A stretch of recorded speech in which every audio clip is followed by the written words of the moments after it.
अस्सलाम वालेकुम। अच्छा जी, आज 19 तारीख है और आज देखिए कि अवाम की वीगो किस किस को नंगा करती है। आइए चलते हैं। सबसे पहले एक हाफिज़ से है हाथ बांध कर गुजारिश। हाफिज़ साहब, आपसे हाथ बांध कर इंतहाई मुअद्दब अंदाज में इंतहाई तरीके के साथ खड़े होकर हमारी एक गुजारिश है। वो गुजारिश ये है कि अब बात बहुत बढ़ चुकी है, बहुत बढ़ चुकी है।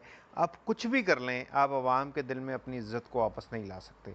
अब अगर आप इंडिया भी फ़तह करके आ जाएंगे ना, तो उससे भी अवाम की इज़्ज़त वापस नहीं आएगी आपके जो है अवाम के दिल के अंदर। वैसे तो कुछ भी आपसे फ़तह नहीं होना, ये हमें पता है, लेकिन फिर भी आप कोशिश कर रहे हैं, आप नेक नीयत हैं, आप सच्चे हैं, आप सब कुछ हैं। ये जो मैं आगे वीडियो चला रहा हूँ, आप ये देखें, ये मीम किस टाइप की बन रही हैं। ये सब बच्चों ने बनाई हुई हैं, ये किसी बड़े आदमी ने मीम नहीं बनाई हुई। मतलब बच्चे बच्चे के दिल में नफ़रत हो गई है। क्या वो वक्त आप लाना चाहते हैं कि जब जब लोग आपको गली में खड़े होकर पत्थर मारेंगे, जो आपके साथ बांग्लादेश में हुआ था वो करेंगे? आप वो वाला वक्त लाना चाहते हैं? ये मीम देखें, ये किस तरीके से, क्या दौलत, पैसा, इज़्ज़त, मैं कहता हूँ आप इसके लिए ये नहीं कर रहे। आप प्योरली पाकिस्तान के लिए कर रहे हैं। आप पाकिस्तान के सच्चे लॉयल बेटे हैं। आप पाकिस्तान को बचाना चाहते हैं। इमरान यहूदी एजेंट है, वो आ गया तो वो पूरे के पूरे पाकिस्तान को तबाह कर देगा। बिल्कुल, मैंने मान लिया, लेकिन चंद स्टेप पीछे हो जाएं, इलेक्शन करवाएं, इमरान को आने दें। अगर वो आ जाता है, वो क्या करेगा? यहूदी क्या हम पर आकर हमला कर देगा? आकर हमला करेगा, तब आप खुद हिफाजत के लिए खड़े होंगे। वो किस तरीके से, और तो कोई डिस्ट्रॉय करने का तरीका नहीं है। इकॉनमी हमारी वैसे अपनी नहीं रही है, वो आईएमएफ चला रहा होता है, ठीक है। और क्या डिस्ट्रॉय करना है? मतलब और क्या डिस्ट्रॉय करना है हमारा? बाकी वो रह गया कि कोई वो हमें सारे आके यहूदी बना देंगे, तो ये तो पॉसिबल नहीं है। उसमें हमारे मौलवी जो मुजाहिद हैं वो काफ़ी हैं, वो उनको जवाब दे देंगे, तो पाकिस्तानी यहूदी नहीं बनते, ठीक है। इकॉनमी तबाह हो चुकी हुई है और बाकी सरहदें हैं, उनके ऊपर आप खड़े हैं। अगर इमरान खान आ भी जाएगा ना, तो मुझे नहीं लगता कि कोई मसला होगा। आपके होते हुए हमें कोई मसला नहीं होगा। आप हमारी आखिरी लाइफ लाइन है, तो मेहरबानी करें, आप ख़ुद को मज़ीद जलील मत करवाएं। और आप जो ये तुन के रखो वाला नारा किया हो ना, इसी से एक तो आपको मेंटालिटी का पता चलता है कि किस लेवल का आपका मेंटालिटी है या कितना आपका एजुकेशनल लेवल है, ठीक है। दूसरे नंबर पे, ये बेसिकली आप आवाम को नहीं तुन रहे। आवाम तो वैसे ही तुनी हुई है ना। आवाम जो 330 रुपए का पेट्रोल डलवा रही है ना, वो वैसे ही तुनी हुई है, ठीक है। ये आप फौज की इज्जत को तुन रहे हो। कोई भी सिपाही बॉर्डर पे सिर्फ अपनी जान इसलिए देता है कि जब वो शहीद होकर वापस आएगा ना, तो उसकी कोई माँ, बहन, बेटी उसके ऊपर उसकी लाश पे कपड़ा डाल देगी। उसके वारिस होंगे, उसके मोहल्ले वाले उसके जनाजे में शरीक होंगे। उसके गाँव का नाम जो है, उसके गाँव उस बंदे के नाम से जो ना, उस मुजाहिद के नाम से रख दिया जाएगा। लेकिन ऐसी शहादतें, ये सारी कुछ देने के बाद भी अगर वो लाश, वो शहीद की लाशा वापस आए और कोई माँ उसकी तरफ देखे भी ना, तो ऐसी शहादत का आपने क्या करना है? और फिर इस तरह की इन्वायरमेंट के अंदर कोई पूरे जिगरे के साथ लड़ेगा भी क्यों? मेरी खुद बहुत सारे सिपाहियों से बात हुई है, कोई भी आपके हक में नहीं है। सब यही चाह रहे हैं कि यार ये जो है ना, ये तुम बहुत गलत कर रहे हो। सब यही कह रहे हैं। कोई एक बंदा भी जो है ना, वो आपके हक में नहीं है। कोई एक बंदा भी आपके हक में नहीं है। तो इसलिए मेहरबानी करें, इलेक्शन करवाएं, स्टेप बैक हो जाएं। Let let Imran do anything, ठीक है। वो उस बंदे का एक नारा भी आपके हक में आ गया ना, तो अवाम वापस आपको फूल देना शुरू हो जाएगी। और अगर वो यहूदी एजेंट भी है ना, तो दे दें, उसको दे दें। जितना मुल्क तबाह हो चुका है, मुझे नहीं लगता कि इमरान और को मजीद उसको तबाह कर सकता है। इकॉनमी, आईएमएफ ऑलरेडी वो यहूदी सारे वही चला रहे हैं, ठीक है। तो बाकी सरहदें आप बचा लेना। अब ये देखें फिर, और उसके बाद एक चीज़ है, आपकी रेपुटेशन है ये वाली कि आप लोगों ने फातिमा जिन्ना को भी बिजली का बिल भेज दिया था, गिरफ्तारी और जुर्माने के लिए तैयार रहें। तो इस रेपुटेशन के साथ जो कि अब खुल के सामने आ गई है, आपको लगता है कि आप किसी भी तरीके से आवाम के दिल के अंदर को अपनी इज्जत बना पाएंगे? नहीं, नहीं बना पाएंगे, बिल्कुल भी नहीं बना पाएंगे। और जितनी गंदी हरकतें करेंगे और मजीद हरकतें करेंगे, वो बेशक आप पाकिस्तानी हक में कर रहे हैं, आप बहुत लॉयल हैं अंदर से, लेकिन एक तो आपकी समझदानी छोटी है, यकीन माने छोटी है, यकीन माने, क्योंकि आप खुद सोचें, आपने हमेशा टैक्स का पैसा खर्च किया है, ठीक है, आपने कभी कमाया नहीं। तो जो सिविलियन हैं वो बहुत स्मार्ट्स हैं, ठीक है, तो उनके लिए एक स्मार्ट बंदा ही चाहिए होता है। आप इनको नहीं समझ पाएंगे। ये कारोबारी हर बंदे के सामने झुके हुए होते हैं, लेकिन ये टैक्स नहीं देते। या आपके नाम पर भी इन्होंने बड़े नारे लगाए होंगे, आपसे पहले बाजवा भी इनसे मिलता रहा है, तो ये वो वफद जो है ना, वो पूरा बना के इन्होंने रखा होता है, जा जाकर मिलकर आ जा, ठीक है।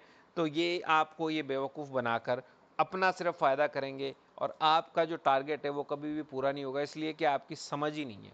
तो मेरी आपसे ये गुजारिश है, सरबदस्ता गुजारिश है, हाथ जोड़कर गुजारिश है कि स्टेप बैक हो जाएं।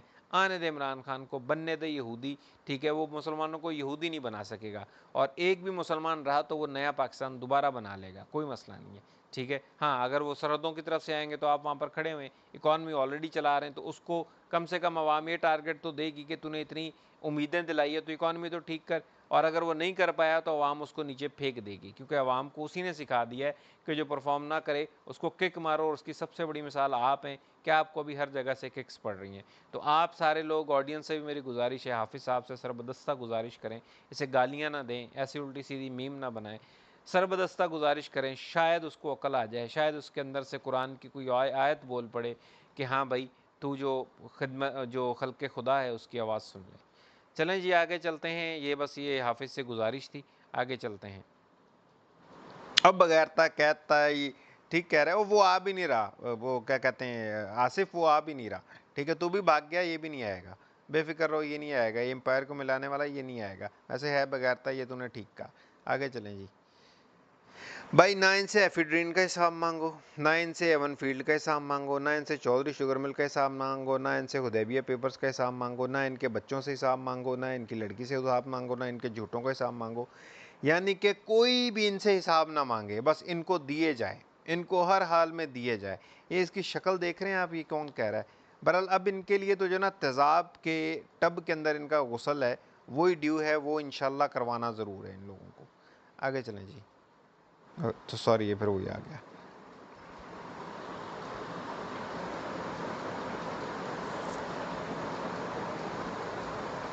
ये भाई कोई सिंधी वडेरा है और एक सिंधी उसके कदमों को हाथ लगा रहा है। सिंधियों, कब कदमों से निकल के गले पड़ोगे, वरना तुम्हारी, अगर ये तुम नहीं पढ़े तो तुम्हारी जो फातिमाएं हैं ना, वो इसी तरीके से रोंदी जाएंगी, रोंदी जा रही हैं, अभी भी करंट सिचुएशन में भी रोंदी जा रही हैं, और फ्यूचर में भी रोंती रहेंगी, ठीक है। क्योंकि ये इंसान नहीं है, जब इनको खुदा तुमने खुद बनाया है, इसके गले पड़ो। आगे चलें जी। भाई, गोबर लगी चप्पल, गोबर लगा डंडा, गोबर लगी कोई भी चीज़ है ना, तो ये निगरान वजीर तवानाई को ना बिल्कुल झुका कर, आपको पता है कौन सी राइट जगह है जहाँ पर आपने मारना है, आप बहुत अच्छी तरीके से जानते हैं वो जगह। इस डैश डैश डैश बीप के बीप को बोलो कि वहाँ की जो पर कैपिटा इनकम है वो भी तो बता कितनी है, और पाकिस्तान की पर कैपिटा इनकम भी तो पाकिस्तानियों की शेयर करो उनसे। तो बस कोई जो नॉर्मल सी इकॉनमी भी जानता है ना, तो वो मेरी बात समझ गया हुआ है। तो इस वजीर निगरान तवानाई जो है, बस इसके साथ आपने वही करना है। मिल तू बेटा, तू आके अवाम में आके अब देना, ये हम टीवी के सामने बैठ के तो बयान कोई भी दे लेगा, मेरे सामने आके ये बयान दे, फिर मैं तुझे बताता हूँ। आगे चलें जी। ये माँ को बेचने वाले हैं, ये है राजा रियाज, ये अपनी अम्मी को भी बेच देगा डॉलर के लिए। ये कल कह रहा था कि जी वो मियाँ बरादरान करप्ट हैं। खैर, ये तो सारे सियासतदान कहते हैं, कोई ऐसा सियासतदान बचा नहीं है। तो सियासतदान नहीं, इनको अभी झूठे, मुनाफिक और माँ को बेचने वाले कहना चाहिए। अब इनको माँ को बेचने वाला कहना चाहिए। और ये किसी दिन मेरे सामने आया तो मैं इससे ज़रूर सवाल पूछूंगा कि मुफाद के लिए अपनी माँ की बोली लगा दोगे ना, यकीनी तौर पर, और ये लगा देगा। ऐसों के लिए कहा था कि पाकिस्तानी जो ना अपनी माँ भी बेच देते हैं। आगे चलें जी। बस ये आज का मेरा इतना सही था व्लॉग। हाँ, इसमें एक रेंजर्स का था कि रेंजर्स जो है उसने बस सिर्फ एक कच्चे में फ़ोटोशूट अपना करवा रही है, अभी तक किसी डाकू के मरने की जो ना इत्तला नहीं है। तो दुआ करें कि वो फ़ोटोशूट से उनकी जान छूट जाए, तो वो किसी जो है डाकू वाकू को भी मार के, वहाँ कच्चे के डाकुओं को मार कर और वहाँ से आज़ादी करवा ले। लेकिन कच्चे के डाकू सारे पीपल्स पार्टी के हैं, और पीपल्स पार्टी का जो चेयरमैन है, सॉरी, जो वो आसिफ अली जरदारी है, वो वैसे ही हाफिज़ के कदमों में बैठा हुआ है। तो कुछ भी होने वाला नहीं है। रेंजर्स ने वहाँ फ़ोटोशूट करवाना है, वापस आ जाना है। वो चेयर लिफ्ट वाली जो इज़्ज़त कमाई हुई है ना, वहाँ पर ये डबल इज़्ज़त हो जानी है। तो होना कुछ भी नहीं है, क्योंकि इनसे अब कुछ नहीं होता। जिनको कराची की हवा लग जाए ना, और यहाँ के वाटर पंप के, और जो वो क्या कहते हैं वाटर हाइड्रेंट की जो है वो लग जाए, रिश्वतें लग जाएँ, और यहाँ के नशे की सेलिंग लग जाए, उनसे फिर बंदूकें नहीं चलती, ये बात पक्की है। तो खैर, मेरा आखिरी वही मुतालबा जो कि हमारा है कि भाइयों, कोई सहाफ़ी, किसी सहाफ़ी का चिड़िया, बंदर, कुत्ता, बिल्ला, जो भी कुछ है, चुड़ैल, वो हमें जो पुराने हमारे केसेस हैं, नंदीपुर का प्रोजेक्ट है, भावलपुर केस है, फातिमा का केस है, उसके ऊपर कोई अपडेट दे दे, ठीक है। अगर उसको उसमें हिस्सा नहीं मिला, नहीं तो हम यही अज्यूम करेंगे कि सबको हिस्सा अपना अपना मिल चुका है। ओके।